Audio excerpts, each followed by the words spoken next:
got into vintage audio a year ago, but there's a lot of things he still doesn't know, so he started up a channel on YouTube, and here he is now, the Vintage Newbie. Ba, ba, ba. You know, sometimes in this vintage audio game,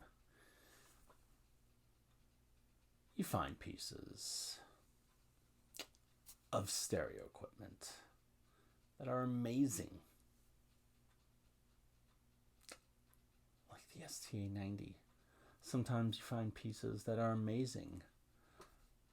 Like the SCT-25 cassette deck.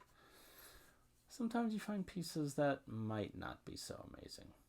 But it's not their fault, because sometimes they could be amazing pieces, or maybe they were amazing pieces, like the SCT-11 or the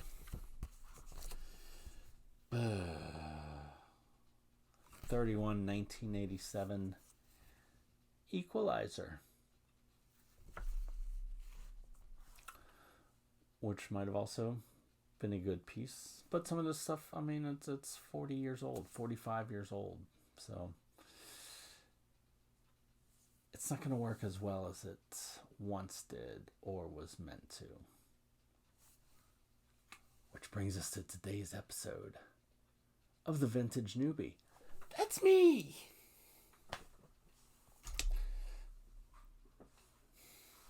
I'm so good I kick tripods, but only when they make me mad. So, today we're discussing the 31-1987 Equalizer from Realistic, sold by Radio Shack.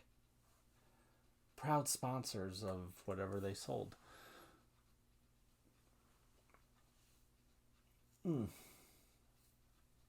Picked this up for pretty cheap. And it's came with an original booklet, which is super cool. I hooked it up, not to this receiver, but to my Pioneer one, SX780. Why would such a great receiver need an equalizer? I don't know, because fucking sometimes you just... I don't know. But it worked. It sounded really good. Like some people do the little smiley face or the wave or whatever when adjusting these levels. But that wouldn't really make sense in this because each band has a right and left to its own one. So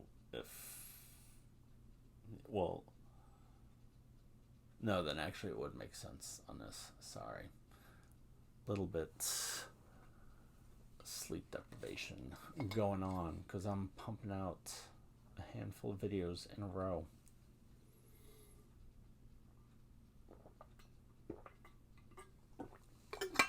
But I'm still gonna publish them late.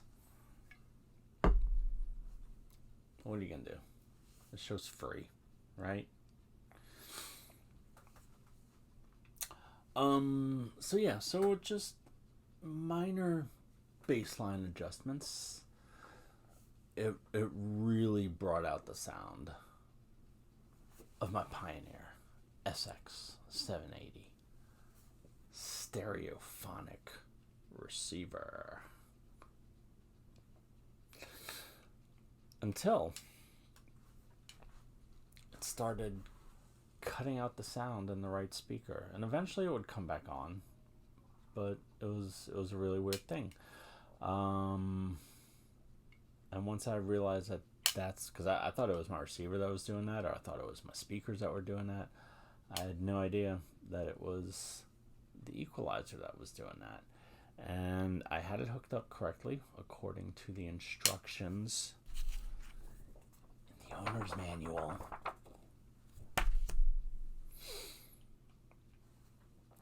Was something going out inside of it? I don't know. And then whenever I would push the tape monitor button so that I could hook it up to a tape deck as well, it made a loud popping noise, which is normally not a good sign. Surprisingly. Not surprisingly.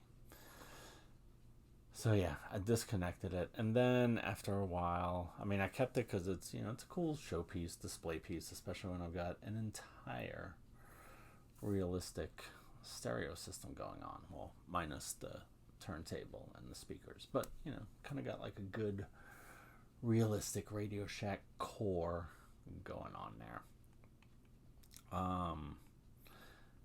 Maybe I'll look into fixing it because I do have a little bit of knowledge and experience in fixing some of this stuff now. That's one of the great things about vintage gear is you learn how to fix shit that you didn't know how to fix before. So that's fun to do when you're pushing 50. Learn new stuff. So anywho, great potential, but execution, at least on this model, not so much. But that's not to say that it's the whole line, because some things just break after 40 or 50 years, like me. But if I saw another one for a decent price, sure, I'd pick one up again, because it did sound good when it was working. Just this personal one, not so much.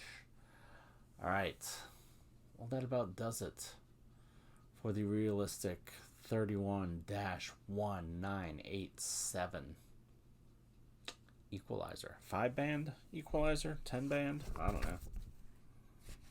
Stereo frequency. It's made by Tandy, which is actually good. I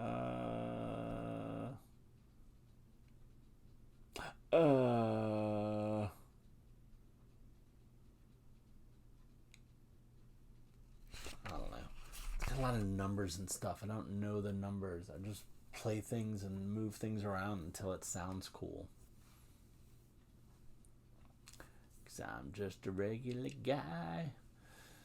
And I'm going to say goodbye.